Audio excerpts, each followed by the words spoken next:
There is a hilarious survival guide passed down among international students and immigrants.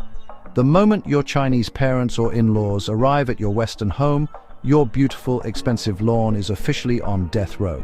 You think I am exaggerating? Walk around any suburb in New York, Toronto, or Sydney. If you spot a house with zero flowers, but instead rows of towering wooden stakes holding up massive winter melons and heavy pumpkins, congratulations, you just found a Chinese household.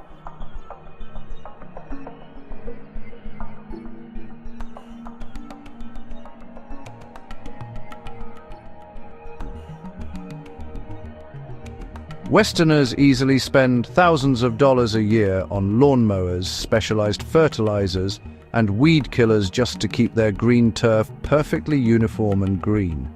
But to a traditional Chinese mind, this is literal psychological torture. They are looking at you thinking, you are wasting water, electricity, and backbreaking labor and just to grow grass. Can you eat grass? No. Then why on earth are we doing this?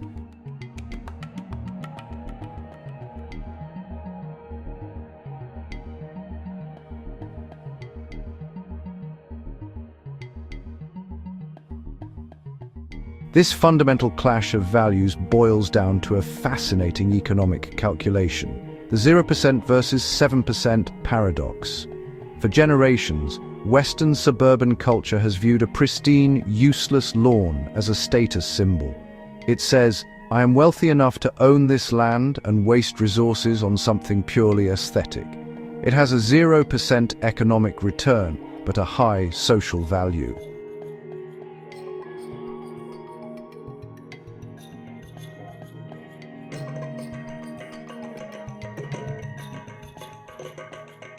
However, the older Chinese generation carries a deeply ingrained agricultural code.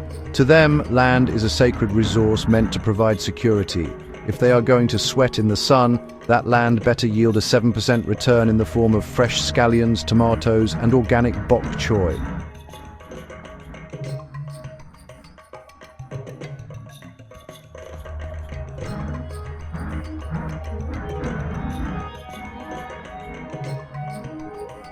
This cultural obsession is so powerful that even the world's most elite minds cannot escape it.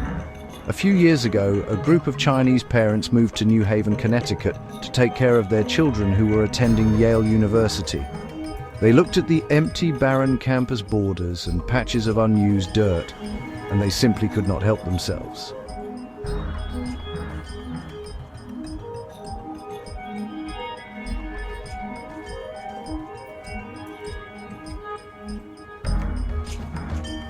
Within months, they turned the waste ground near Yale's graduate housing into a thriving, highly productive community garden. They were literally growing leeks and beans under the shadow of Ivy League ivy. The Yale vegetable garden became an internet sensation, proving that no matter how highly educated the children are, the parental urge to cultivate the earth remains undefeated.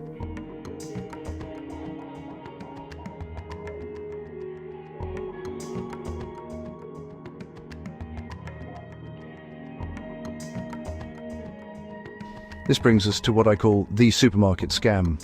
In most Western grocery stores, buying organic, fresh Asian vegetables is ridiculously expensive.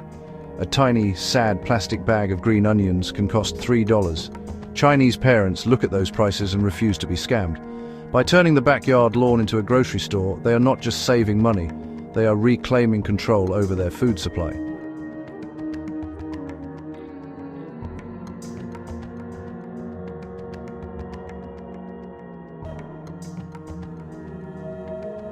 It is a brilliant zero-waste ecosystem. The kitchen scraps become fertilizer, the rainwater is captured to nourish the seeds, and suddenly the family has a non-stop supply of organic produce that blows the supermarket quality out of the water.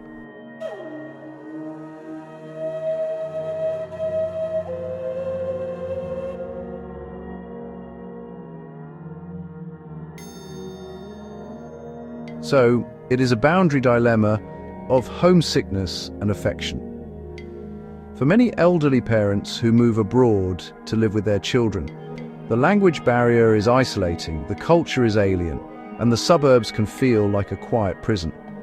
But the dirt speaks the exact same language in Shanghai as it does in London.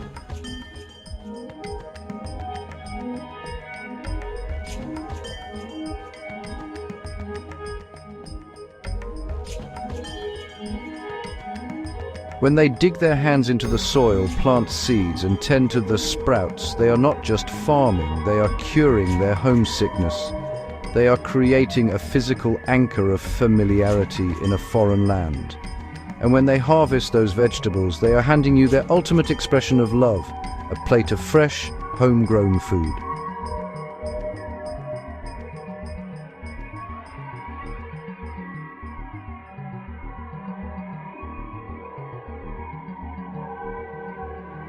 Now, the cosmic question is handed over to you. If you had an empty front yard right now, are you team grass or team vegetables? Let me know your honest thoughts below. Smash that like button and subscribe for more deep dives into the hidden codes of cultures around the world. See you next time.